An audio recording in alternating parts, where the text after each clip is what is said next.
Good morning students. मैं अंजू त्यागी, राष्ट्रीय inter college भलसबागाज।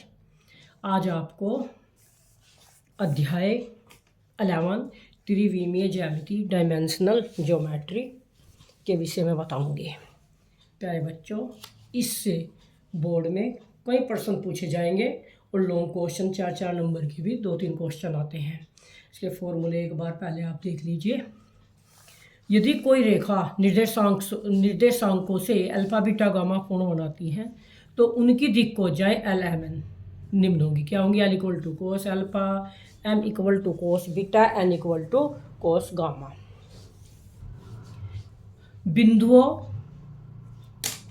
बिंदुओं A equal to x1 y1 z1 और b equal to x2 y2 z2 को मिलाने वाली रेखा के जो दिक् अनुपात होंगे, यदि हमें तो रेखाओं के दिक् अनुपात निकालने हो तो कौन सा फार्मूला लगाएंगे? x2 minus x1, y2 minus y1, z2 minus z1। अगर हमें दिक्कोजाएं निकालनी हो तो x2 minus x1 upon A B, y2 minus y1 upon A B, z2 minus z1 upon A B. एक दिक् अनुपात होते हैं, एक दिक्कोजाएं। ए बी निकालने का formula root x2 minus x1 का whole square, y2 minus y1 का whole square, z2 minus z1 का होल स्क्वायर। दिक् अनुपात ए बी सी हैं तो दिक्कोजाएं क्या होंगी?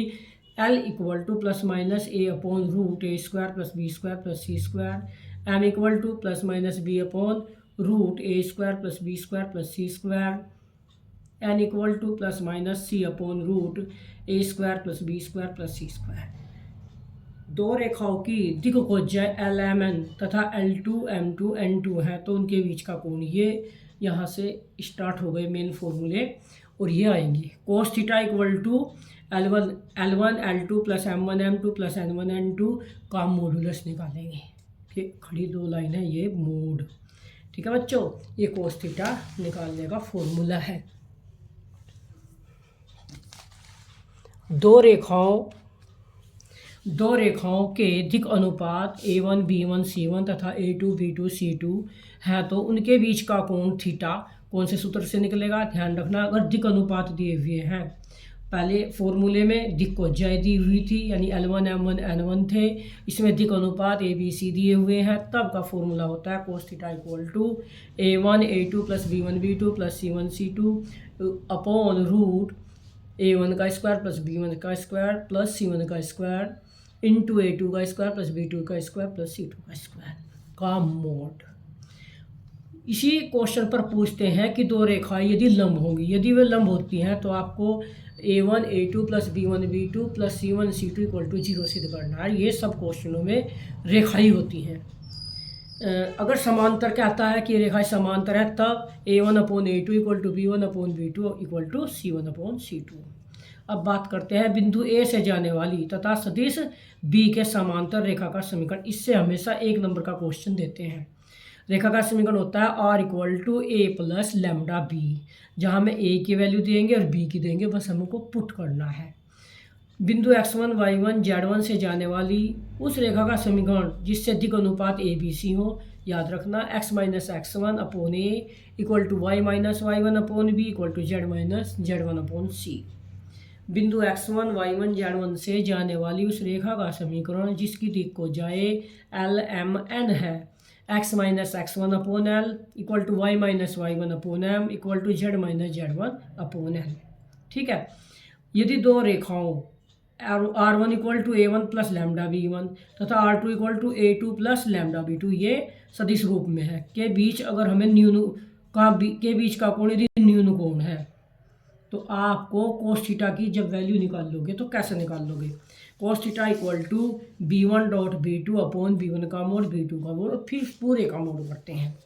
ठीक है बच्चों, नेक्स्ट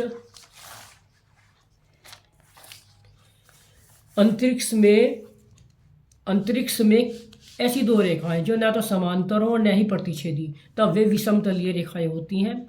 और ये मैंने लिखा कि वेरी मोस्ट इम्पोर्टेंट, इस फॉर्मूले से एक क्वेश्चन जरूर आएगा।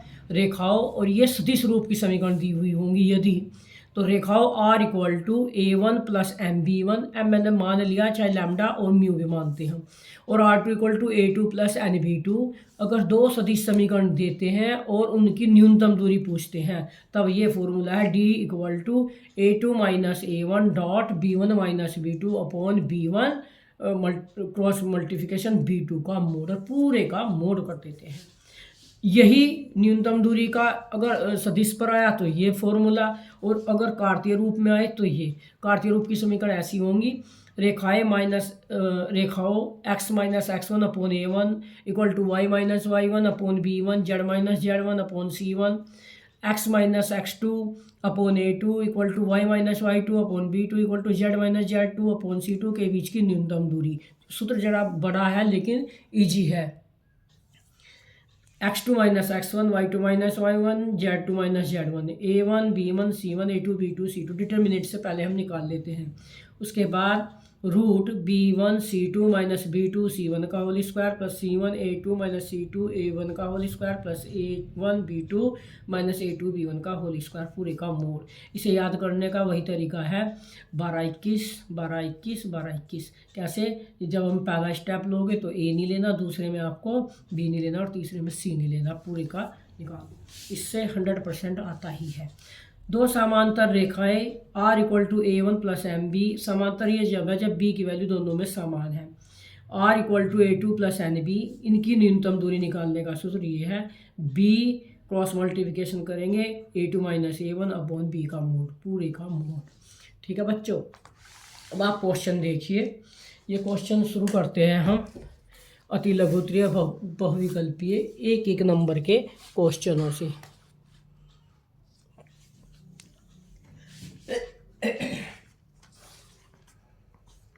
क्वेश्चन नंबर पढ़ो। एक्स अक्ष के दिक् कोसाइन है, ये पिछले साल भी आया था क्वेश्चन। जब हम इसके दिक् कोसाइन निकालते हैं तो कैसे निकालते हैं? प्यारे बच्चों, जब ये बात करते हैं एक्स अक्ष की, तो सबसे पहले आपको यही पता होना चाहिए कि एक्स अक्ष में यहाँ लिखो एक्स वाई तथा जेड अक्ष के साथ 0 डिग्री, 90 डिग्री और 90 डिग्री के कोण बनाता है। ठीक है, फॉर्मूला तुम्हें पता है क्या होता है, L equal to cos alpha, M equal to cos beta और N equal to cos gamma. आप इसमें वैल्यू रख लीजिए। L equal to cos 0, M equal to cos 90 और N इक्वल टू भी कॉस 90, जिसकी वैल्यू आपको पता है 100 आपका D पर है, आप D पर टिक कर दोगे। अगला क्वेश्चन, बिंदु A और B को मिलाने वाली रेखा के दिक् अनुपात बताओ।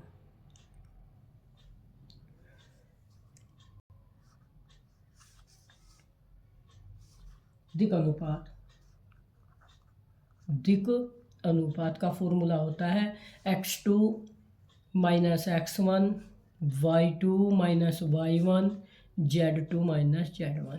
ए और बी के पॉइंट आपको दिए हुए हैं, 1 माइनस 2 माइनस 2 माइनस 3 और बच्चों तीसरा 3 माइनस 4, ये हो गया आपका -1 -5 और 7। ये जहाँ भी आपका हो निशान लगा दीजिए, -1 -5 और 7, ये भी आपका डी है। यदि बिंदु ए बी 0 रेखाओं, एक रेखा तो इन्होंने एक तो बिंदु दिया और एक कार्तीय रूप की समीकरण दी हुई है, x+1/2 equal to y+2/3 equal to z+3/4 पर स्थित है, तो ए बी की वैल्यू निकालनी। जो आपको इक्वेशन दी इन्होंने वो है x+1/2 equal to y+2/3 equal to z+3/4, equation number 1। जो P के पॉइंट है वो है A, B और 0, रेखा 1 पर स्थित है। ये जो पॉइंट इन्होंने दिए हुए हैं।